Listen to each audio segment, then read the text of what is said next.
হরে কৃষ্ণ। আপনারা দেখছেন Delhi ISKCON temple. Delhi ভ্রমণ এই পর্বে আজ আমরা চলে এসেছি দিল্লির ইস্কন মন্দিরে। দিল্লির ইস্কন এই মন্দিরের অপর নাম রাধা পার্থসারথী মন্দির, যাকে দিল্লির হরে কৃষ্ণ মন্দির বলে অনেকে জানেন। মন্দিরের ভেতরে আমরা এখন ধীরে ধীরে প্রবেশ করব। এই মন্দিরটি নিউ দিল্লির কৈলাসনগরে হরেকৃষ্ণ পাহাড়ের উপরে অবস্থিত, নেহেরু প্লেসের কাছাকাছি। ইসকন সোসাইটি দ্বারা এই মন্দিরটি নির্মিত হয়েছে। আমরা এখন ধীরে ধীরে মন্দিরের ভেতরে প্রবেশ করছি। আমি শ্যাম সুন্দর। আজ আপনাদেরকে ঘুরিয়ে দেখাবো দিল্লির এই ইসকন মন্দির, যার অপর নাম রাধা পার্থসারথী মন্দির, এবং জানবো এই মন্দির সম্পর্কে কিছু নানান অজানা তথ্য এবং জানা অজানা নানান কথা। আমাকে দেখছেন, আমি এখন দাঁড়িয়ে আছি নিউ দিল্লি ইসকন টেম্পলের সামনে। আমরা এখন ভেতরে প্রবেশ করব। সাউথ দিল্লিতে অবস্থিত এই হরেকৃষ্ণ মন্দির বা ইসকন মন্দিরটি 7 একর জমির উপর নির্মিত হয়েছে লাল বেলে পাথর দ্বারা। আনুমানিক 20 কোটি টাকা ব্যয় এই মন্দিরটি নির্মাণ করা হয়েছে।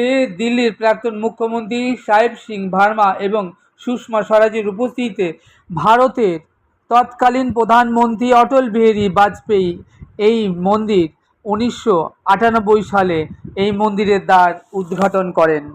দিল্লির এই হরেকৃষ্ণ মন্দির বা ইসকন মন্দির এটি অচ্যুত কান বিন্দের দ্বারা পরিকল্পিত নির্মিত।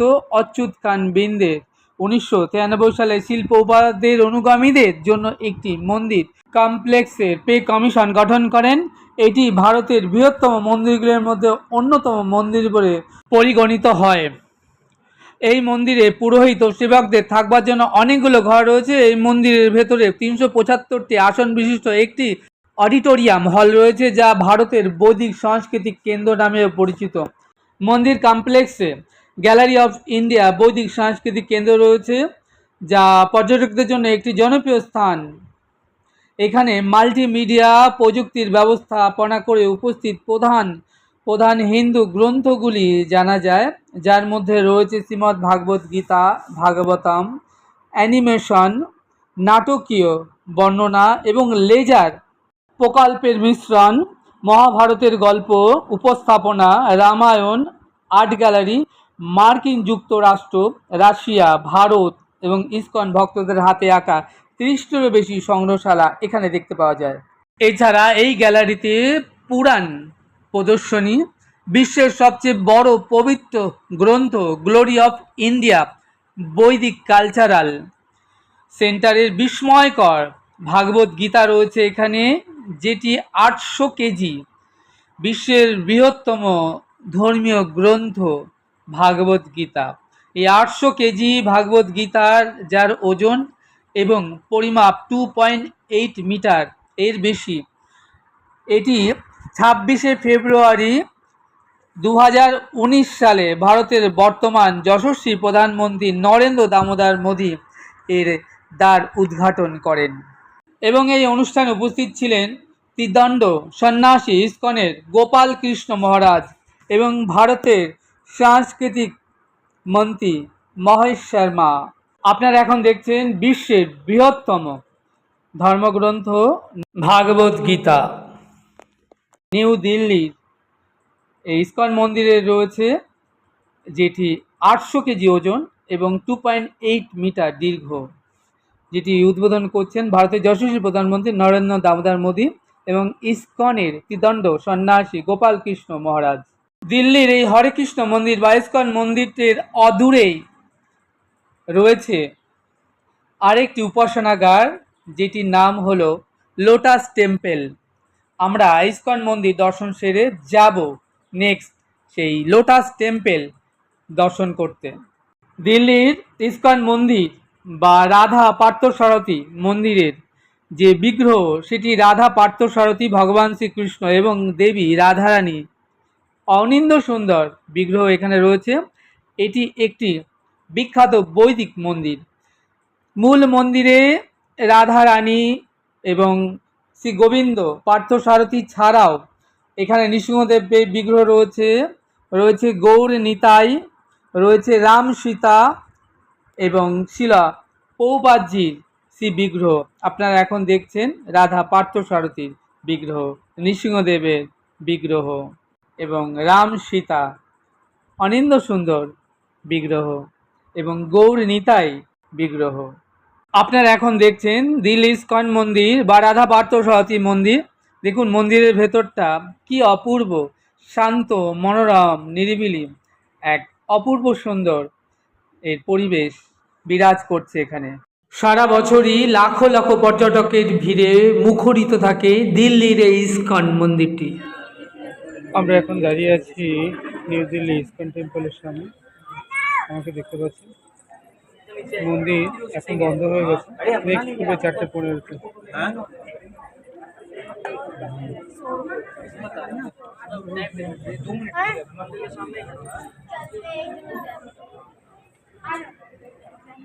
এদিকে বৈদিক মন্ত্র হরে কৃষ্ণ কৃষ্ণ কৃষ্ণ হরে হরে, হরে রাম রাম রাম হরে হরে।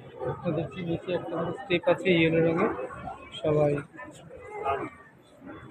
16 নাম 32 করতে করতে 108 বার প্রদক্ষিণ করছে। আপনারা যারা দিল্লি ট্যুরে আসবেন তারা দিল্লি সাইট সিনের সাথে অবশ্যই একবার দিল্লির এই কৈলাস নগরে হরেকৃষ্ণ পাহাড়ের উপরে এই ইস্কন মন্দির বা রাধা পার্থসারথী মন্দির অবশ্যই একবার দর্শন করবেন। এখানে এলে মনের মধ্যে এক অনাবিল আনন্দ আপনি অনুভব করতে পারবেন। এখন মন্দিরটি বন্ধ রয়েছে, বিকাল 4:15-তে আবার মন্দিরটি খুলবে।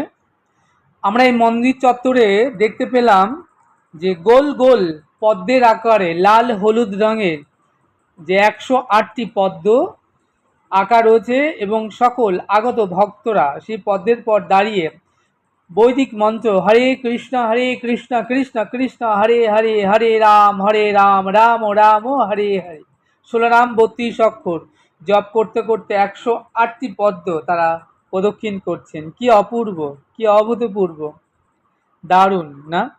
এই ইস্কন মন্দির কমপ্লেক্স পরিসরের মধ্যে রয়েছে ছোট ছোট স্টল, যেখানে মাতাজিরা বা ইস্কনের ভক্তরা যেখান থেকে শ্রীমদ্ ভাগবত গীতা বিপণন কেন্দ্র রয়েছে, সেখান থেকে আপনি ভাগবত গীতা কিংবা অন্যান্য বৈদিক শাস্ত্রসমূহ নিয়ে আসতে পারেন এবং বাড়ির জন্য।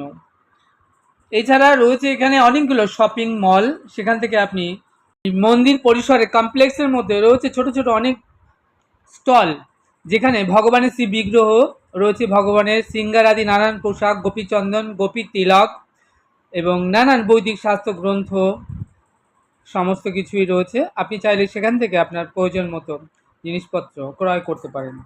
এই ইস্কন মন্দিরে আগত সকল দর্শনার্থী, ট্যুরিস্ট, শ্রদ্ধালু ভক্তরা যারা আসেন এই মন্দিরে, তাদের কাছে এই মন্দিরের এই মাতাজিরা যারা বলছেন শ্রীমদ্ ভাগবত গীতা নেবার জন্য এবং এই গীতা ভগবানের যে বাণী বলছেন আপনারা পড়ুন এবং ভগবানকে জানুন। ইস্কনের প্রতিষ্ঠাতা আচার্য হলেন শ্রী ভক্তিবেদান্ত স্বামী প্রভুপাদ। ইস্কনের হেড অফিস হলো নবদ্বীপ মায়াপুরে চন্দ্ররায় মন্দির। প্রভুপাদজি বলতেন, আমি এক গৃহ নির্মাণ করেছি যেখানে সমগ্র বিশ্বের মানুষ এসে আশ্রয় পেতে পারেন। ভারতবর্ষের প্রায় ছোট বড় সমস্ত শহরে ইস্কনের অসংখ্য ছোট বড় নানান শাখা সংগঠন রয়েছে। এই সকল শাখা সংগঠনের মাধ্যমে আন্তঃরাষ্ট্রীয় কৃষ্ণ ভাবনামৃত সংঘের মূল উদ্দেশ্য হল পৃথিবীতে শান্তির বার্তা প্রচার করা, কৃষ্ণ ভাবনামৃত প্রচার করা এবং এই কৃষ্ণ ভাবনামৃত প্রচারের মাধ্যমে জগতে শান্তি, প্রেম এবং কৃষ্ণের মহিমা প্রচার করে অশান্ত জগতের মানুষকে একত্রিত করে কৃষ্ণ ভাবনামৃতের মাধ্যমে এক ছাতার নিচে নিয়ে আসা। সেই লক্ষ্যে ইস্কনের লক্ষ লক্ষ সদস্য সারা পৃথিবীব্যাপী দিন রাত পরিশ্রম করে চলেছেন। 1966 সালে আমেরিকা নিউ ইয়র্ক শহরে শিলা প্রভুপাদজি ইস্কনের এই সংগঠন প্রতিষ্ঠা করেন। ইস্কন অর্থাৎ international society for Krishna consciousness. এই ইসকন এর মূল উদ্দেশ্য হল শ্রীমদ্ ভাগবতম, ভাগবত গীতা ও বৈদিক শাস্ত্রসমূহ গ্রন্থ প্রচারের মাধ্যমে সমগ্র বিশ্বের মানুষকে শান্তি, মৈত্রী, ভালোবাসার বাণী প্রচার করে এক ছাতার নিচে নিয়ে আসা। এই বৈদিক গ্রন্থাবলী প্রকাশনার জন্য রয়েছে বিশ্বের বৃহত্তম প্রকাশনা ভক্তি বেদান্ত বুক ট্রাস্ট। 2009 সালের তথ্য অনুযায়ী ইসকন সংগঠন সমগ্র বিশ্বে 50,000-এরও বেশি মন্দির এবং 54টি বেশি বিদ্যালয় ও 200টির অধিক ফ্রি ভোজনালয় গঠন করেছে, যেখান থেকে সমগ্র বিশ্বের লক্ষ লক্ষ মানুষকে প্রতিদিন ফ্রি ভোজনের ব্যবস্থা করা হয়ে থাকে। আপনারা এখন দেখছেন ইসকন কমপ্লেক্সের মধ্যে ভগবানের শ্রী বিগ্রহ, ভগবানের পোশাক এবং সিঙ্গার আদি দ্রব্য বিক্রয় কেন্দ্র এবং বিপণন কেন্দ্র। এখান থেকে আমরা কিছু টুকিটাকি জিনিসপত্র ক্রয় করে নিলাম শ্রী ভগবানের সেবার জন্য। আর এই যে দেখছেন, এটা একটি গার্ডেন।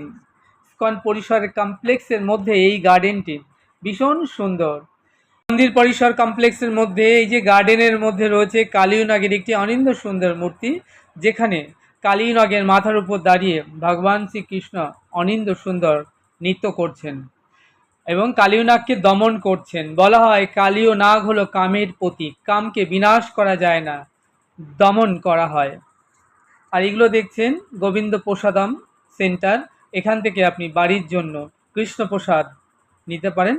আপনারা এখন দেখছেন সামনে লাল বেলে পাথর দিয়ে তৈরি বৈদিক এক্সপো বা বৈদিক প্রকাশনা লয়টি। এই সংগ্রহশালার ভেতরে রয়েছে বিশ্বের সবথেকে বড় ধর্মগ্রন্থ ভাগবত গীতা, যেটি 800 কেজি ওজন এবং এই 2.8 মিটারের পরিসর, এবং পাশে রয়েছে এবং লক্ষ্মী নারায়ণের একটি সুন্দর মূর্তি, যেখানে দেবী কমলা ভগবান শ্রী বিষ্ণু চরণ সেবা করছেন। বৈদিক এক্সপো দর্শন করে আমরা বাইরে বেরিয়ে আসতেই চোখে পড়ল রাধা কৃষ্ণের ঝুলন দোলা অনিন্দ সুন্দর একটি অপূর্ব মূর্তি। আপনারা দেখছেন দিল্লির বৈদিক এক্সপো বা বৈদিক প্রদর্শনী সংগ্রহশালাটি, এবং এটি একটি অনিন্দ সুন্দর মন্দির। আপনারা দেখছেন দিল্লির ইসকন টেম্পেল বা রাধা পার্থসারথী মন্দির। দেখুন কি আনন্দ সুন্দর মন্দিরটি, কি অপূর্ব। আমি শ্যাম সুন্দর এতক্ষণ ধরে আপনাদেরকে মন্দির পরিসর ঘুরিয়ে দেখালাম এবং আস্বাদন করলাম আপনাদের সঙ্গে ইসকন মন্দিরের কিছু জানা অজানা নানান কথা। আজ এটুকুই। আপনারা আমাদের সঙ্গে জুড়ে থাকুন আর ঘরে বসেই দেখতে থাকুন দিল্লি ট্যুরের এই ছোট্ট ছোট্ট সুন্দর সুন্দর ভিডিওগুলো। আশা করব আপনাদের বেশ ভালো লাগবে। চ্যানেলটি সাবস্ক্রাইব করবেন। আপনারা ভালো থাকবেন, সুস্থ থাকবেন, আনন্দে থাকবেন। তাহলে দেখা হচ্ছে আগামীতে আরও একটি নতুন সুন্দর ভিডিওর সাথে। সেই অবধি আমার সঙ্গে প্রেম সে বলুন রাধে রাধে।